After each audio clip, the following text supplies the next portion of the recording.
Okay, welcome back. This is the third session of the Wisening framework, where I present the 7 cognitive styles that constitute the framework we use at the Wisdom Project, so people can develop the 7 skills or cognitive styles that could lead them to reason better, to be wiser. And today I'm going to be introducing self-regulation and intuition. In the past, we covered aspiration, to aspire to be wise. We covered mindfulness, to be mindful, to develop a style of noticing that is necessary to become wiser. And we also covered active open-mindedness or open-mindedness, how to educate ourselves towards being able to release what it's called the cognitive grip, that we tend to understand a situation in a particular way, and then we don't want to leave it out. We don't want to stop being like that or feeling like that or believing whatever we are believing.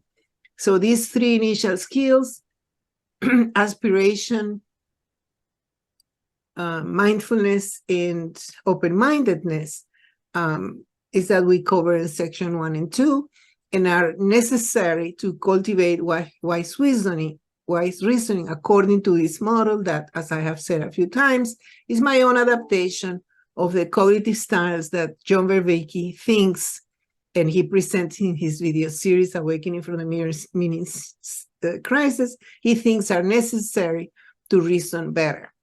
We also covered examples of sages of the past, like Socrates and King Solomon, and today and Buddha, and today I'm gonna talk a little about Jesus Christ. And we do that because it's through stories that we learn, and because they are exemplars of what we are pursuing, which is a better way of reasoning. So the topic starts today with self-regulation, and then I'll move to intuition. Are there any comments or questions that you want to make vis-a-vis the 2 sessions we covered, or vis-a-vis the 2 other cognitive styles or skills that we're going to cover today? Self-regulation and intuition. Any comments, or should I just pursue with the topic of the day? I think you should just proceed. I agree. Okay. So self-regulation. We are highly self-regulated persons. We knew that we were supposed to meet at 8, and here we are, the 3 of us, 8 a.m. in Boston, 7 a.m. in Texas, Melissa, and I don't know, 10 p.m. in Australia, Clayton. Okay, so we are highly self-regulated. The 3 of us went through so many years of schooling, 4 years here, and then we had the rhythm of the semesters and getting tests. We know how to follow the structure that culture has created for us. Highly self-regulated, highly able to internalize or incorporate in our lives the structures, the norms, the customs of our culture. We don't come to the meeting without combing our hair. We don't come to the meeting undressed. We are highly self-regulated. But there is one aspect of our lives that we don't cultivate enough, and that's the area of emotions. Emotions are very important in this framework. Emotions guide our ability to approach the wisdom of Solomon, even though imperfect as it was, or the wisdom of Buddha, or the wisdom of Socrates, or the wisdom of Jesus. Emotions can be self-regulated the same way our lives are self-regulated by the watch, by the calendar. This is the time to do this, this is the time to do that. And somehow, we never understood emotions as something we can't cultivate. as something that we could even talk about, emotional landscaping, which is one of the tools that I introduced in the Wisening course, the Wisdom Project Fundamentals. Because yes, we can create an emotional landscape that is different than the one that was given to us by our families and by our biology. I'm not saying that it's easy. It's just that it's possible. And in self-regulation, I heavily rely on the wisdom of a researcher called Lisa Feldman Barrett from Northeastern University here in the Boston area, who wrote a book called How Emotions Are Made, and basically challenging everything that we knew. It's not only her, there are a bunch of researchers in that area, but challenging what we knew about emotions. How so? For a few years, I was a teacher of psychology at a few local universities, and I remember teaching psychology one-on-one, and we taught emotions are, being of 5 different types, and people tended to be of one more particular emotion and the other, and it just so happens. Oh, and also cultures being able to recognize emotions of sadness, horror, all that is pure BS. All that is not true. The new science is revealing that yes, we do have certain moods. We wake up in a certain mood. As I was saying before I started the recording, somehow I'm tired. And it's so absurd that I'm thinking here is 8 a.m. and I want to take a nap. And so I woke up at 5 a.m., but still, my whole day is planned. So my mood is lethargic, perhaps, wants a lot of calmness, perhaps. Perhaps I'm processing something that happened during the weekend. But then with that basic mood, there are things that I can do to make it become an emotion. For instance, oh, it's because my son was crying so much yesterday. Therefore, I'm going to be depressed because my son is crying.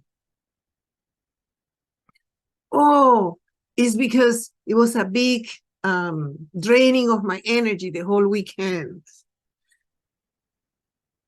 Because my son is so worried about his baby, the baby that is coming, hopefully at the end of September. So I can build around my basic mood a whole constellation of emotions. And one of the things we do at the Wisdom Project is talk about the quadrants of emotions. It's also called the circumplex of emotions that Lisa Feldman uses, but it was created by other researchers years ago. And basically, the quadrant says that emotions can be positive or negative, and can be the activation or deactivation, up and down, right and left. And if my mood, my low mood, let's say, of tiredness that I have right now, I create a story about my weekend and my 2 long conversations with my son where he was crying. And I, I am mindful, noticing. I try not to create a story about it. I was just, wow, this is happening. Of course, I was there for him. He's just very worried about, having a baby, and I don't know, he's scared. Clayton can help him, I guess, with his 2 kids in a different country where he was raised, and it's so different. So that's what scares him. That America is kind of different from our original Latin American way of being, our culture. Anyway, so I can choose from that basic mood to be deactivated, to go into the lower part of the circle, and then become depressed or become mournful, thinking of with sadness of what we have lost. My son was complaining about his grandfathers who are not present. I could go into the low activation and move into the negative with that, into the negative part. Or I could just do what I'm doing, just observing it, sharing it with you, because when you share, you learn. So I am trying then to self-regulate my low mood. First, I called it tiredness. Then I also said surprise, because, I shouldn't be. I had a very good night's sleep. And now I'm creating stories, and those stories could let me travel through the quadrant of emotions. And because I'm noticing, I'm trying to be mindful, I aspire to be wise, I am regulating it in a way that doesn't go outside of where it should be. Exploring my experience of being alive, and at the same time, being observant of what's going on. Any reactions to that approach to self-regulation, the self-regulation of emotions that I have been calling a tool of the Wisdom Project, naming it emotional landscaping. I am doing my own emotional landscaping this morning based on my experiences of the weekend. And now that I say that, you know what comes to mind? When I was little, they used to talk about exile, that people who left the country lived in exile. And the father of my best friend lived in exile because of political reasons. But we moved from our countries, and we don't live in exile, and we don't allow ourselves to feel the pain of not having what we had. And that's exactly why my son was crying. And after this conversation, I was going to call him, because he was just talking about his grandmas and his granddads and what he had when he was young growing up, and how his child won't have that. So it's allowing us to feel that there is a certain element of exile. We are happy, we are together, but we are not within the culture where we grew up. And he's acknowledging that with sadness, because he's going to raise a son in an environment that is not so familiar to him. So you see, oh my God, I love talking. You learn so much. All right, so what about your opinion about the emotions circumflex and making emotions out of moods? I think it's very interesting. We culturally, at least where I've grown up in the US, we ask people for a story to explain their emotions. We encourage this, and there's an assumption that if you're sad or if you're low, that there's a reason to be found. And even it's part of my work in mental health care. We encourage people to come and tell me, what are your emotions and what are the reasons for those emotions. And I don't think that we spend enough time asking whether the story is the only story that could be applied, or whether it's a helpful story, or whether you could feel a different way if there's another option. So that's. Yeah. Yeah, hearing this reminds me of it reminds me of two things. Like the first being the body scan, because when I'm doing my own body scan, I'm using the emotions to kind of like sense into them, see what feels where and where it is in the body and what that feels like, to just try and understand it. And that always reveals something that, cognitively I was not aware of, and takes my mind somewhere where I need to go that I was not able to go before I felt into it. But also to, this thing that you've shared, Melissa, reminded me of how it's very common to try and get the description of what's going on, but with seeking the reason for it. But in many cases, sometimes it's too difficult to even know the reason. So I've found that sometimes just sitting with it and just acknowledging that, it's whatever the person is experiencing, and that's okay. It can be very helpful and surprisingly helps them deal with it. I think an example I can share is, an upset child who is like really upset.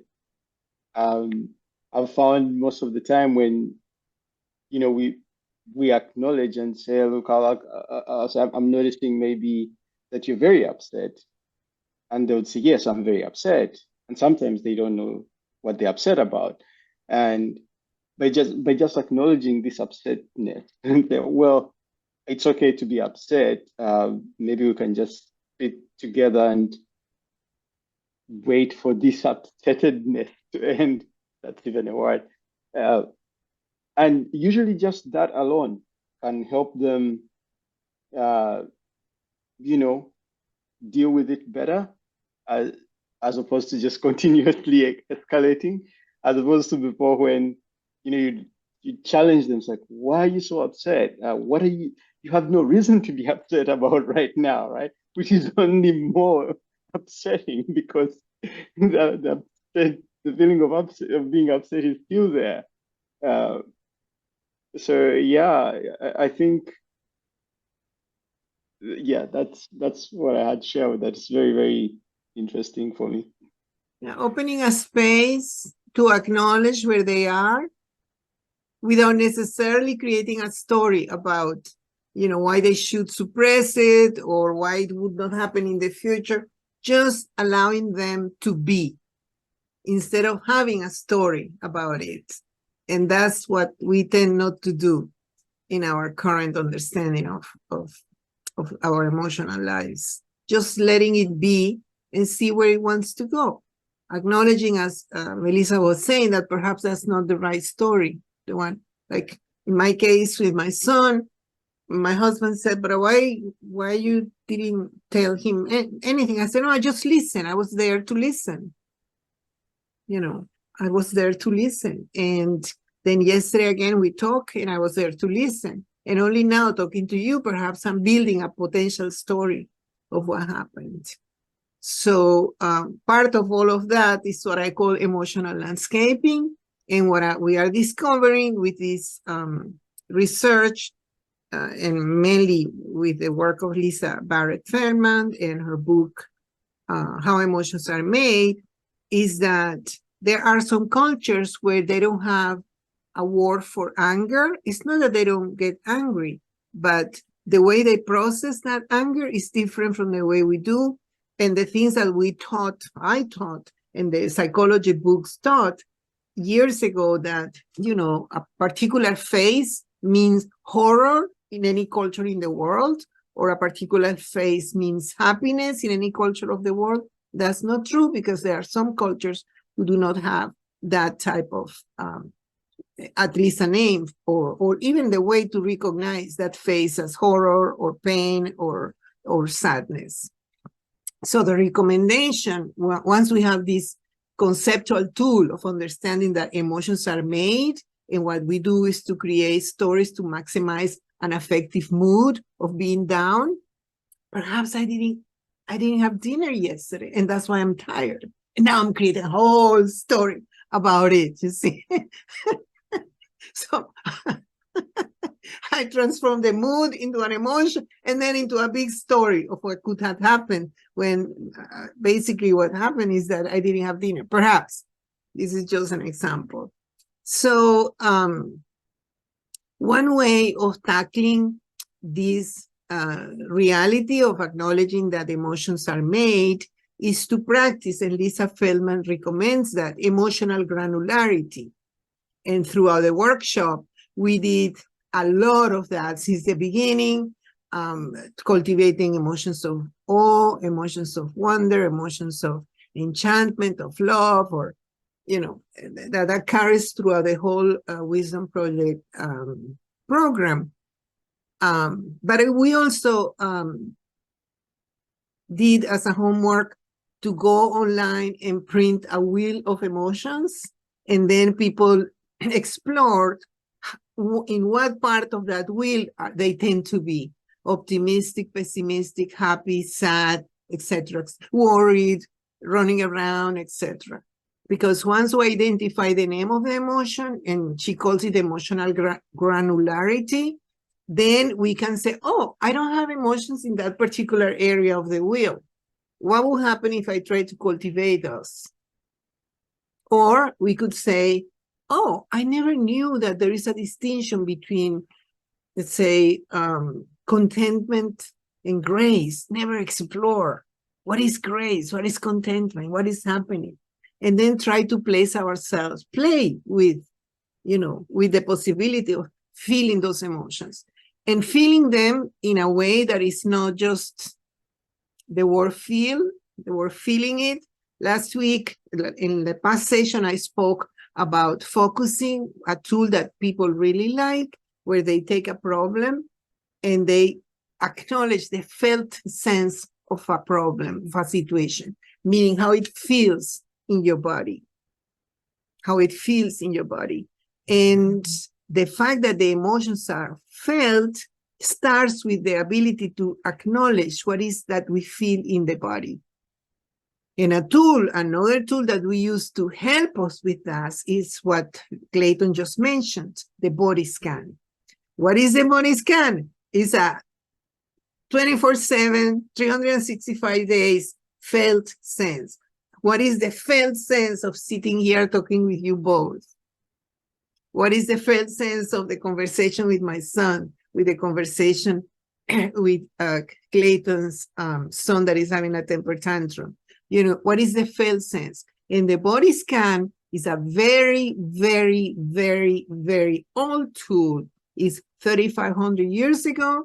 It is said to have been invented, discovered, created by the Buddha, Gautama the Buddha, who basically earned his wisdom by sitting under a tree and saying, I'm not going to wake up, I'm not going to stand up, I'm not going to eat, I'm not going to do anything until I become enlightened.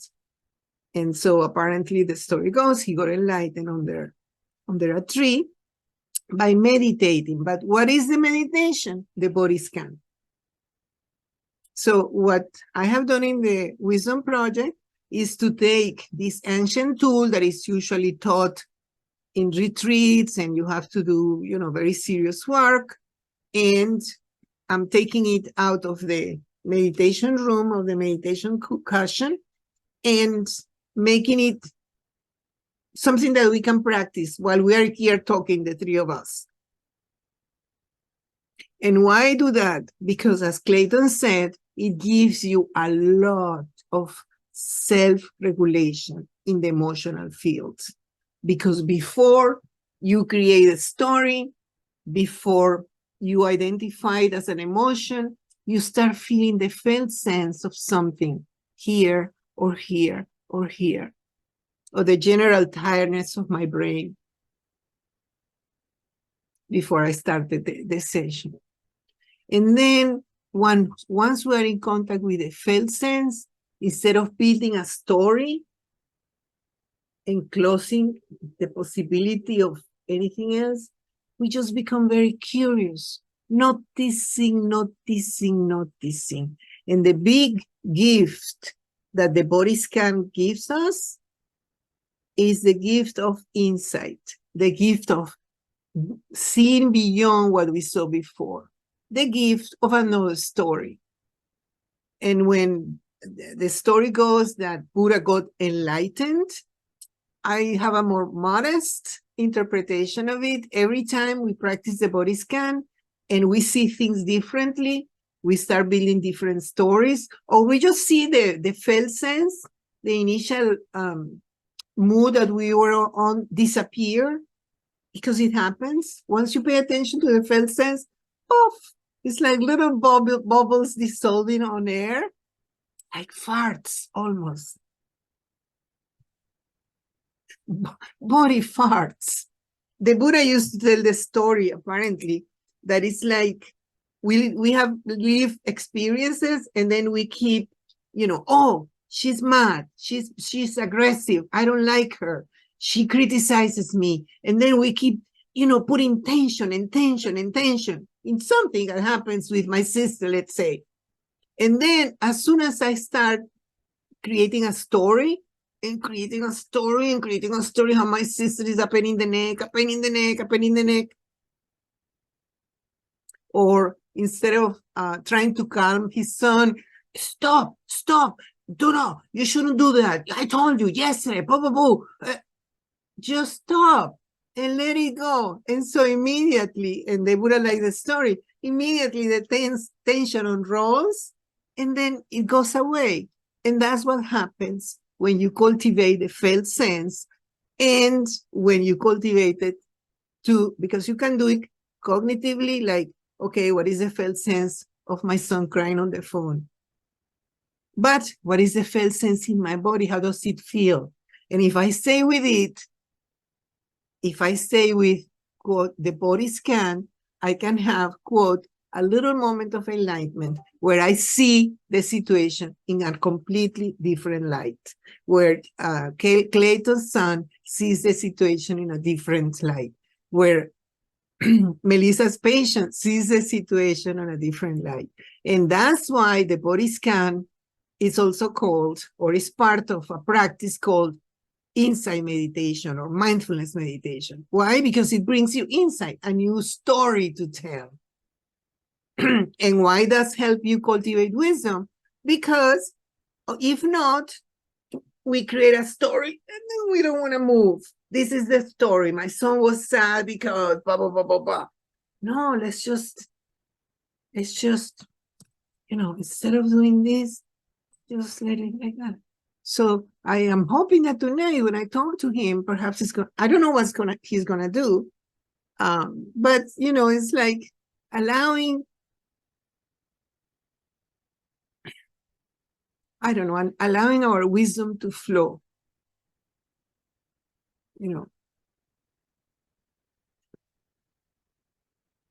Well, that's what self-regulation is for me and for Lisa Feldman and for all the people who, since the life of the Buddha 2,500 years ago, I've taught mindfulness meditation to help you self-regulate your emotions. And they talk about compassion and care and kindness, etc., etc. Because they are just talking about this felt sense. So as you can see, at the Wisdom Project, we enter into this arena of emotional granularity and emotional landscaping through different avenues, different tools. Any comments about that? So I'm reminded, many years ago, I was driving and I passed a sign. It was a church, and there was a sign that said, "A conclusion is what happens when you stop looking for the answer." And I'm reminded of that when you're talking, because I think emotionally that's sometimes what I see people do. They stop looking for the answer.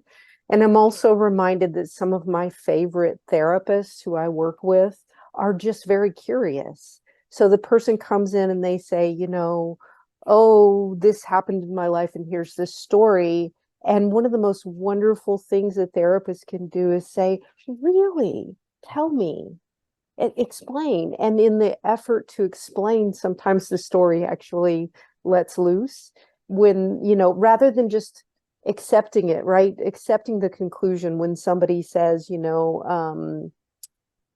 this person in my life, my boss is difficult. Oh, your boss is difficult. Oh, what's difficult about them? Oh, what's difficult? There's something about being curious that really helps unravel the cognitive grip of a story that I think helps people in the context of the mindful conversation that is a therapy relationship. So. Yeah, the wondering more about what is brought in, and kind of like flowing with it, like wondering and flowing with the wonder. I like how you that statement you say at the end there, flowing with the wisdom, Iris. Yeah, which is very similar to what those curious therapists will do, though, kind of like even something that does not look that interesting, they'll manage to bring wonder to it and then unclog it, sort of like flow further. And when it flows a bit, then it sort of like starts to resolve itself. Yeah, I think that's very accurate. Like I find it to be very true, uh, because well, and let's not mistake it. Like sometimes wherever it wanders may not be where you want it to go, or it's not going to be a good place always. But it it's going to be different from what it sounds like it is at the beginning. So, and it goes somewhere. So, uh, I really appreciate that about it. And I think when you've experienced that, you can develop the patience to allow it to flow. Because sometimes, Can you give a concrete example? oh well, sometimes it's difficult. Like it's easy to get anxious and lose patience. Like the example I was using with an upset child, it's upsetting as well, right? Like it's easy to get wrapped into the excitement of being upset. But it does take effort to be patient with it and say, well, let's observe, for example, let's observe this experience of being upset without really getting into it. Yeah. And I think finding the courage to do that creates a new space where now you can say the downward spiral of the excitement of getting upset is not collecting more attention, More and energy. in the process, yeah, more energy, yeah, and in the process starts to settle and maybe flow into other things that it could go into, other than if it's just getting more energy and being you can say wild up and kind of like spun up to go faster and faster. So yeah, I think the flowing metaphor really fits with it. And there are so many ideas here. I just remember with your last sentence how Melissa said once, it's like being in flow. When she started, you started, Melissa, the first time you came to the program, you started making comments about being in flow, not only while we were in the sessions, but when you were in your regular life, leading your clinic, your therapist, doing all the things you do that you're very busy, and you started experiencing that flow.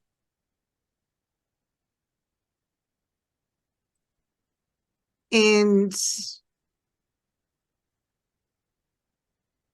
that happens because when we start paying attention, when we start being mindful, when we start aspiring to be like the sages of the past or like the best us that we can be, we start noticing that many of the events of our lives that we consider so important are like, sorry to say this, but farts. And we don't see like that. And because we start building around them, we give them thickness. We make them things. And forget that we have the power to just let it go and dissolve. When we do the body scan, when we pay attention, we notice that any emotion that burps to the surface, if we don't do anything and we just look at it, noticing it without trying to repress it, it will disappear. Even with pain, it's like that. If we have a pain in the back, and then we don't start worrying about it, the pain has to go up and down. Perhaps it's a chronic pain and it will come again in a few hours, but it can never be stable because that's not the nature of the sensations. It has to go up and down. So the Buddha, just by observing his own physiology, his own bodily processes, he realized the true nature of that they come and go like clouds in the sky. It has taken us 2,500 years for that basic intuition he had, observing his own experience, to be validated by, by the science of the mind. So paying attention creates a whole space of opportunities. And that's why the body scan is so important in the Wisdom Project as a tool, as a mindware to carry with us all the time, because it gives us little moments of enlightenment. Instead of giving us, what we tend to do is to create cognitive grips. Oh, I already explained this thing. Forget about it. And that's why research on psychology and psychotherapy has shown that the impact of any type of school of thought regarding the practice of psychotherapy doesn't make as much impact as the ability of the therapist to be present and to be curious, as Melissa was saying. And in another tool that we use to achieve that in the Wisdom Project is the mindful conversation, which is adapted from another cognitive affective neuroscientist, Tanya Singer, that is basically one way of disrupting the regular way of having a conversation. But Tanya Singer has her own method. She calls it intersubjective meditation. And I did some tweaking around to make it the mindful conversation that we practice as a tool in the Wisdom Project. But Socrates did it 2,300 years ago with his dialogue, the Socratic dialogues. Just ask another question, another question, another question. See, so now there are so many methods of dialogue, but we have to reinvent it. Tanya Singer did it with his affective, she calls it intersubjective conversation. That's what she does. And I rename it mindful conversation because I did some tweaking around her own work. All on behalf of opening ourselves to new possibilities. Because if you are feeling that your sister is a pain in the neck, or your mother-in-law is a pain in the neck, and you want to be angry with them, and you want to transform your mood of feeling depleted into a constellation of negative emotions around them, it is very difficult to stop doing that, because you have to honor the way you are feeling. But being able to pay attention and to practice the body scan and not to do anything but observing allows us then to create a different story and better self-regulate our emotional life.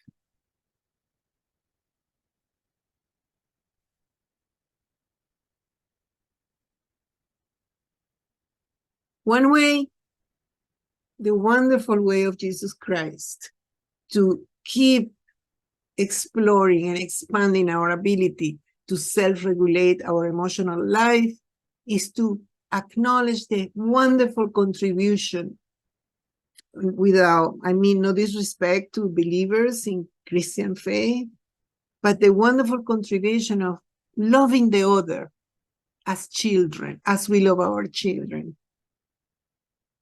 What is called agapic love.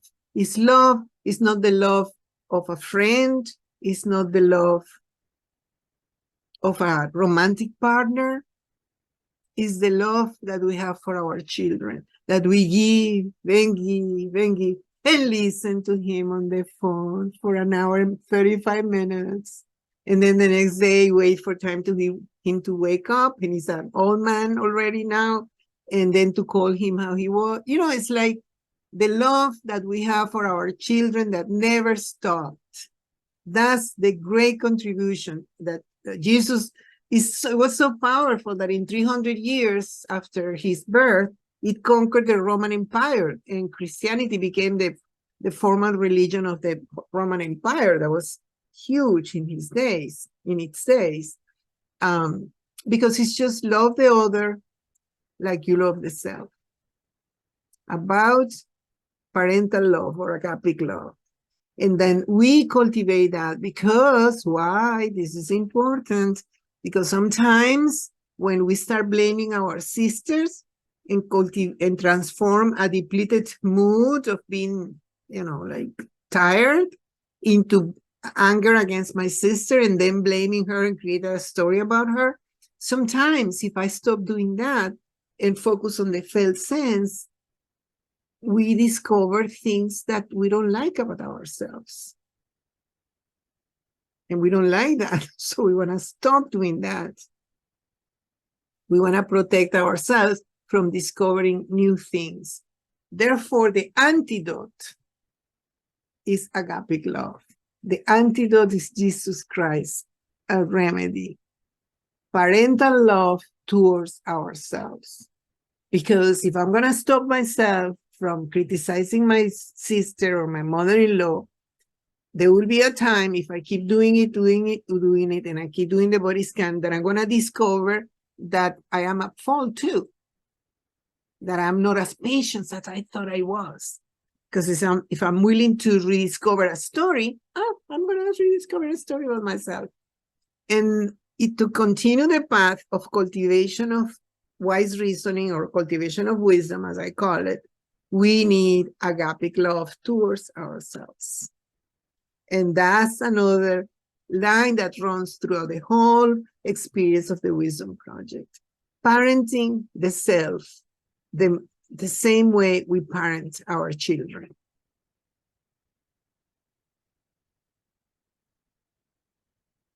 Any comments about that?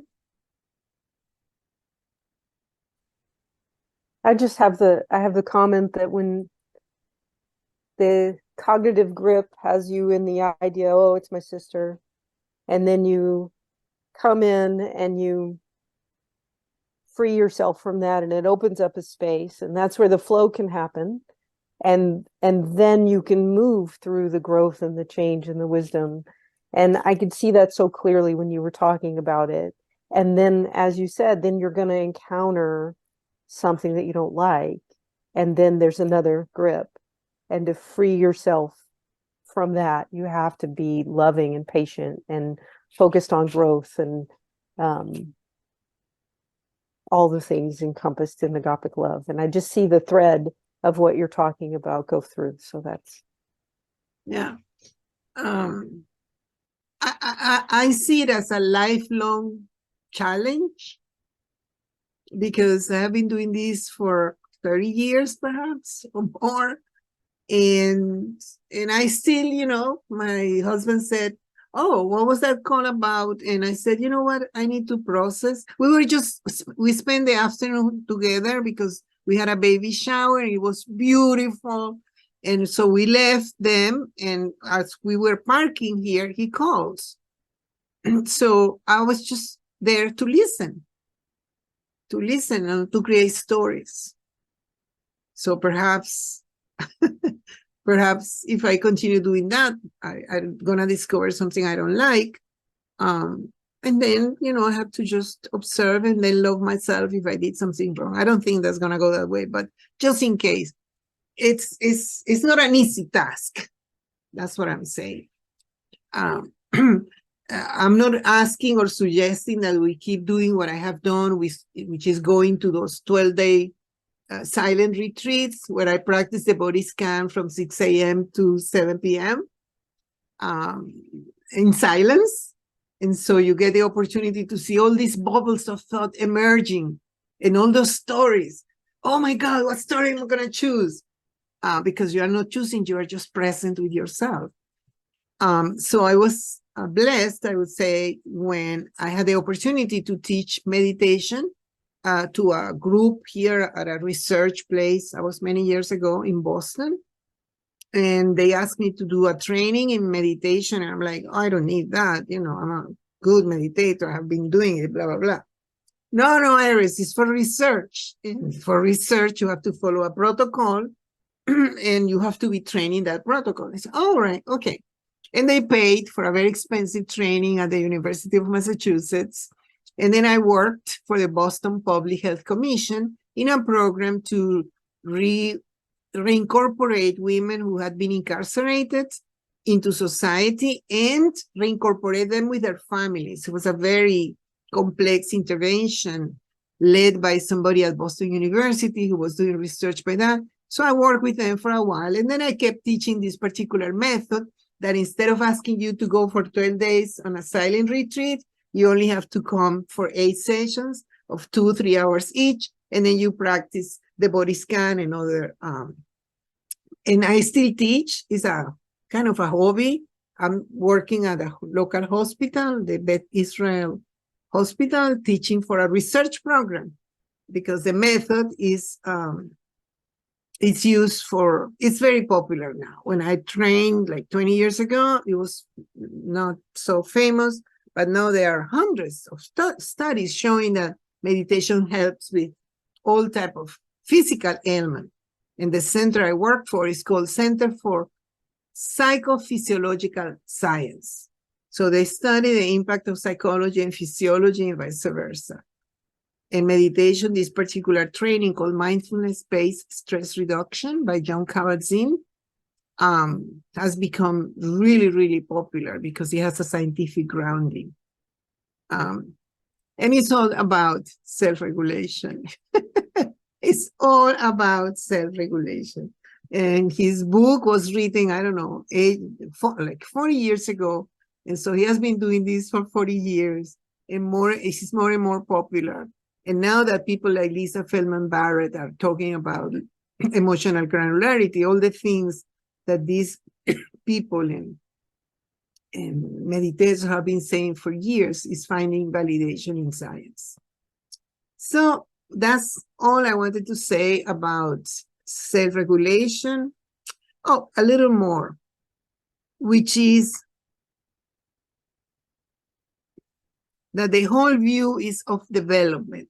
When I say loving ourselves like Jesus said we should love each other, is loving ourselves as we love our children, is about recognizing that love is what we use that love is what persons use to create new persons. And because we are cultivating ourselves, we have to use that as a tool to cultivate the new us. We want to be better. We want to be wiser. We want to learn from Solomon and Buddha and Socrates and Jesus. And to do that, because we are going to find impediments, we have to shower ourselves with agape love. The love that, we are all parents, we shower our children with. And that's all that I wanted to say about self-regulation. And now I'm going to move. This is the time to intuition. Do you have 15 more minutes? Instead of going at the hour, we go 15 more minutes. You can say no. Okay, 15 more minutes. Okay, intuition. Thomas is going to edit this interruption. Okay, the other skill that we cultivate is intuition. Intuition, it's a really denigrated skill, because we think that it doesn't have a source of truth on it, because we tend to make a lot of mistakes. And there is a reason why it's like that, but there are tools that we can use to grow our intuition. Why intuition tends to be wrong? Intuition tends to be wrong because we learn our intuitions without knowing that we are learning them. We learn our intuition that ladies with long hair and an accent are to be distrusted. And we learned that because in kindergarten, we had a teacher with a long hair and a strong accent, and she was not nice to us. But we were in kindergarten, therefore we forgot about that experience. And now, when at work or in life or in community, we find a lady with those characteristics, we tend to take a distance. to protect ourselves. Unconsciously, it's not rational. That's because it has become part of implicit learning, which is different from explicit. We went to school to learn medicine, engineering, psychology, whatever we want to learn, and that's explicit. We can tell a story about it, but we cannot tell a story about the teacher. So the intuitions tend to come from that type of learning, implicit learning.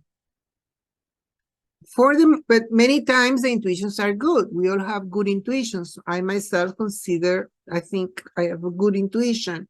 But again, I have made so many mistakes in life that I'm careful with them. I have this intuition and I do something with it. I use a tool that I'm going to describe next. But why intuitions are imperfect, why we make so many mistakes with our intuitions? We do because the mind and the brain, they have limited resources. And we are not going to be reasoning about everything in life.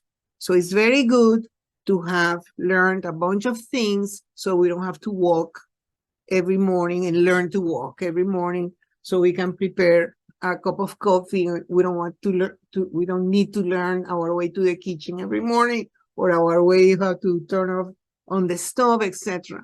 So we have incorporated a lot of lessons from life, and that we don't have to relearn them every day. But some of the lessons we have incorporated don't serve us well. And the reason why is because they were acquired in a wicked environment. And the concept of wickedness, it's very important for the Wisdom Project. When I interview people at the beginning of a session to see if we are a good fit, I try to help them find a wicked problem. What is a wicked problem? 50 years ago, some scientists said, we are making so many mistakes in trying to solve whatever problem of the time, people smoking, people being rigid in their behavior towards different races, you name it. And they came out with this concept of wickedness. When a problem has many facets, when a problem changes while you try to solve it, they call it a wicked problem. They were doing public policy for the government, but now that concept of a wicked problem has gained a lot of relevance because we have a wicked problem called global climate change. We have a wicked problem which is called global homelessness, a wicked problem such as isolation and loneliness, a wicked problem such as teenage girls' suicidal rates, etc., etc. There are a list of characteristics that they presented when they wrote their paper on wicked problems that keep being validated when we try to apply them to different wicked problems. So, but when we are confronted with wicked problems and we solve it and kept living and doing things, the learning that we had is not to be trusted. Because the wicked problem is going to be changing all the time. And so we cannot say, because the lady with the long hair and an accent was mean to me when I was a child in kindergarten. I cannot keep applying that to all the people with accents that I encounter in my life. Because finding people different from us and with different life experiences that speak with a different accents is a wicked problem. If I try to condense all the people with different accents are mean to me like my kindergarten teacher. So intuitions need to be kept in check because they don't always correlate with the truth. Therefore, if we want to reason wisely, if we want to be better reasoners and emulate Socrates and Solomon and Buddha and Jesus, we have to use certain tools to validate that intuition. And the tool that I like the most that I used in the Wisdom Project is called OSTG. I think observation, speculation, testing and generalization. Basically, follow the scientific model when to test your intuitions. Observe what's going on, speculate a few possible hypotheses. Why is my son so emotionally affected by the experiences of the weekend?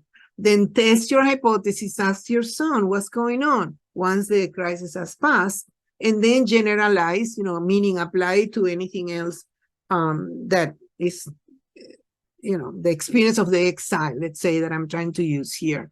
So that's a method from Robin Howard, who wrote a book called Educating Intuition, and that I use heavily on the Wisdom Project to help people develop intuitions.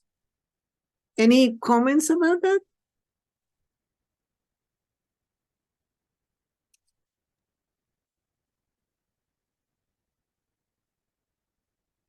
Yeah, it's very much kind of like, hearing you describe it, I was reminded of the Solomon paradox, because once you have that space, then you'd say, connections will happen, and you'll have those new revelations, which is very much in theme with what we're speaking about before. It's kind of like opening another pathway for the flow to continue, and then you get new revelations. At least that's sort of like what's coming up for me. Yeah, the Solomon paradox, for the listeners, is another tool that we use. It was presented by Igor Grossman, a psychologist from the University of Waterloo in Canada. And basically his idea is that Solomon was wise, that's the paradox, but very foolish. And the difference between him being foolish or wise was that when he took psychological distance, the third point of view, he was able to be wise. But when it was about his children, his money, his family, his wives, he was very, very foolish.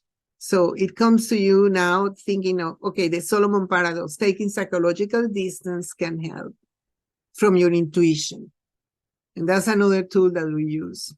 We use another tool to cultivate intuition, which is called the internal family systems, from another psychologist called Schwartz, Richard Schwartz.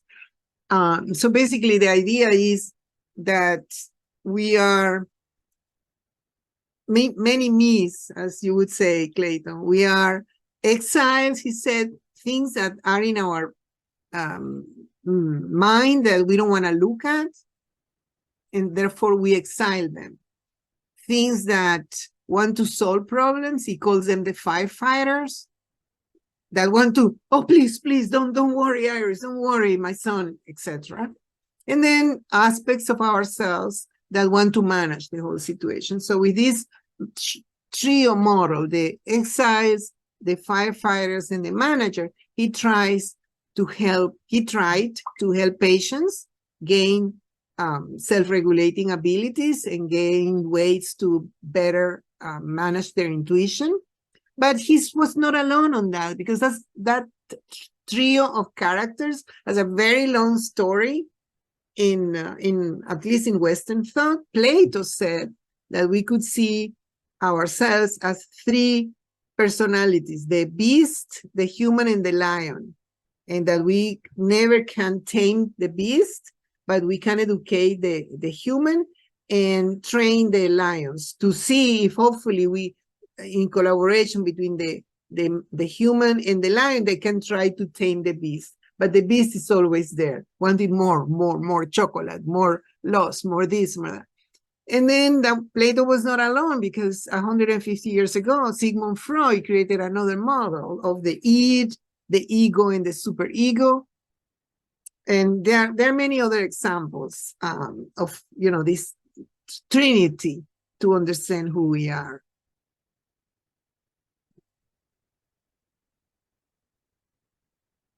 Okay, so I'm just gonna close by